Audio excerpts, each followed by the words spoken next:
राहुल जी, आज आपने नया खुलासा किया है कि कैसे वोट चोरी हो रही है। आपने पहले भी महादेवपुरा के बारे में बताया कि कैसे एडिशंस हो रही हैं, अब आपने बताया कैसे डिलीशंस हो रही हैं। लेकिन देखने में ये आ रहा है कि इलेक्शन कमीशन इस पे कोई एक्शन नहीं ले रहा और आगे चल के वो तैयारी कर रहे हैं पूरे देश में SIR लाने की। तो आप इस मुहिम को आगे कहां तक ले जाएंगे और SIR के बारे में क्या करने वाले हैं? देखिए, हम आपके सामने क्रिमिनलिटी रख रहे हैं। हमारा काम आपके सामने सच्चाई रखने का है और हम रख रहे हैं। हिंदुस्तान में दूसरे इंस्टीट्यूशंस भी हैं, सिर्फ इलेक्शन कमीशन नहीं है, लीगल सिस्टम है, उनको भी इन चीजों को देखना चाहिए। यहां पे हम चीफ इलेक्शन कमिश्नर के बारे में ब्लैक एंड व्हाइट कह रहे हैं। आपने कहा कि हमने एडिशन डिलीशन दिखाया। पहले प्रेजेंटेशन में मैंने एडिशन दिखाया था, अब हमने डिलीशन दिखाया है, मगर हमने एक और चीज जोड़ दी है। एडिशन और डिलीशन का सिस्टम, उसका स्ट्रक्चर, उसका तरीका, और हमने यह दिखाया है कि जो डिलीट कर रहा है, जो ऐड कर रहा है, महाराष्ट्र में, कर्नाटक में, यूपी में, वो एक ही आदमी है, एक ही फोर्स है। हमने आपको वो एड्रेसेस दिखाए।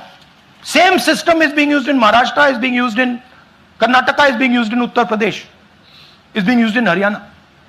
Same people are doing it. ANI से Siddharth, ANI। Sir, this side sir. हाँ sir, on your left sir. हाँ, on your left, this side sir, on your left. Sir, मेरा आपसे सवाल ये है कि जब आप कह रहे हैं कि ज्ञानेश कुमार जो चीफ इलेक्शन कमिश्नर है, उन्हें पता है ये कौन कर रहा है, हाँ, और ये पॉलिटिकल फायदा जरूर किसी को हो रहा है। आप कह रहे हैं कांग्रेस के बूथ के ऊपर ही हाँ, सारे वोट्स डिलीट किए जा रहे हैं, तो वो कौन लोग आपके हिसाब से हैं जिनको ये फायदा पहुंच रहा है, पहला। और दूसरा ये, वो आपने एक हफ्ते का समय दिया है, जब आपने एक हफ्ते का समय दिया है, तो क्या एक हफ्ते बाद आप इसको आगे कैसे इनिशिएट करेंगे? क्या आप लोग कोर्ट का रास्ता अपनाएंगे या और कोई हायर एजेंसी से इस बात की डिमांड करेंगे? क्योंकि ये ऑर्गेनाइज्ड तरीके से क्राइम दिखाई दे रहा है जो आप बता रहे हैं, अगर आपकी बात के ऊपर जाएं। देखिए, फ्रैंकली ये जो मैं यहां कर रहा हूं, ये मेरा काम नहीं है। मेरा काम डेमोक्रेटिक सिस्टम में पार्टिसिपेट करने का है। मेरा काम डेमोक्रेटिक सिस्टम की रक्षा करने का नहीं है। वो काम हिंदुस्तान के इंस्टीट्यूशंस का है। वो काम वो नहीं कर रहे हैं, इसलिए मैं कर रहा हूं। अब मैं आपको यह कह सकता हूं कि हमने आपको 2 बार सबूत दिखाया है, और जब हम ये प्रेजेंटेशंस खत्म करेंगे, इसमें लगेंगे 2-3 महीने, जब हम ये खत्म करेंगे, आपके माइंड में कोई डाउट नहीं होगा कि हिंदुस्तान में state after state, Lok Sabha after Lok Sabha चोरी हो रही है।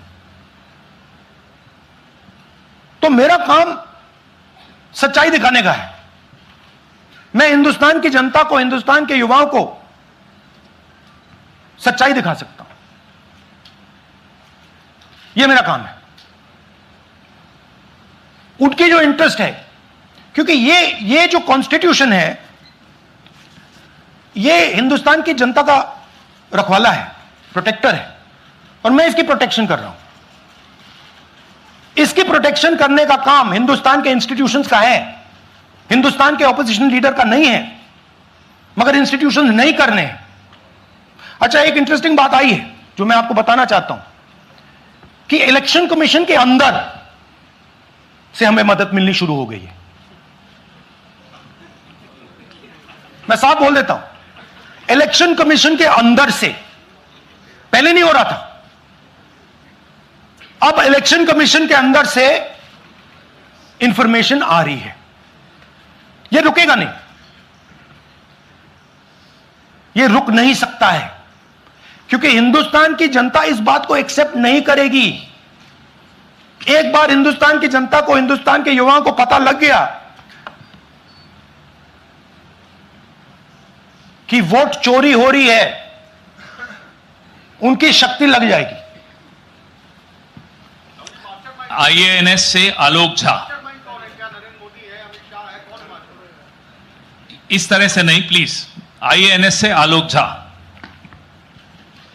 वो भी मैं आपको दिखा दूंगा, वो भी मैं आपको प्रूफ के साथ दिखा दूंगा, है हमारे पास।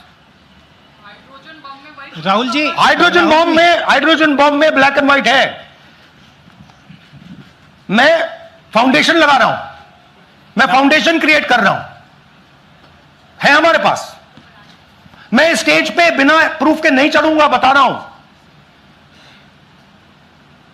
राहुल जी, आपने कहा ऐसे मत पूछिए please. Last question. Rahul ji, IANS से आलोक झा। राहुल जी इधर। आपने कहा आपके पास आलोक झा इधर सर। कहां है जी? हाँ, आपने कहा सर कि आपके पास पुख्ता सबूत है, ब्लैक एंड व्हाइट सबूत है, तो क्या अगर ECI अभी जवाब नहीं देती है तो कोर्ट का रुख करेंगे, ये ऑप्शन है आपके पास, जाएंगे? देखिए, मैंने कहा कि मेरा काम as opposition leader normal situation में मेरा काम ऑपोजिशन का रोल है, सरकार पे प्रेशर डालने का रोल है। मेरा काम हिंदुस्तान के लोकतंत्र को बचाने का नहीं है। मैं वो काम कर रहा हूं, इस स्टेज पे मैं वो काम कर रहा हूं। तो मेरी सोच है कि as a patriotic Indian, as somebody who loves India, who loves the constitution, it is my duty to put the truth in front of the people of India. अब अगर हिंदुस्तान के इंस्टीट्यूशंस कुछ करना चाहते हैं, वो करेंगे। उनमें भी बहुत लोग हैं, जैसे मैंने आपसे कहा, मैं सरप्राइज हो रहा हूं, इलेक्शन कमीशन से लोग आ रहे हैं, इंफॉर्मेशन दे रहे हैं और बढ़ रहा है वो। सर, क्या जब तक CEC ज्ञानेश कुमार अपने पद पर है, जैसा कि आप कह रहे हैं कि वो फ्री एंड फेयर इलेक्शन होने नहीं देंगे, तो तब तक इलेक्शन का मतलब क्या रह जाएगा? क्या आप इनको हटाए जाने के लिए आईन को इस्तीफा देने के लिए? हाँ, तो आप इमेजिन कीजिए, और ये शॉकिंग बात ये है बस कि ये अभी शुरू नहीं हुआ, नो, ये 10-15 साल से चल रहा है। ये सिस्टम है, ये स्ट्रक्चर है। हिंदुस्तान की जो डेमोक्रेसी है वो हाईजैक हो गई है। I am shocked frankly. Democracy, brothers and sisters, democracy can only be saved by the people of India. Nobody else can save democracy. Rahul Gandhi can come here and say something and say this is the truth. But the people of India, who I believe in, who I love, can do it. The day the people of India realize that आपका जो लोकतंत्र है, आपका जो संविधान है, वो आपसे चोरी हो गया है, उस दिन काम हो जाएगा। Thank you.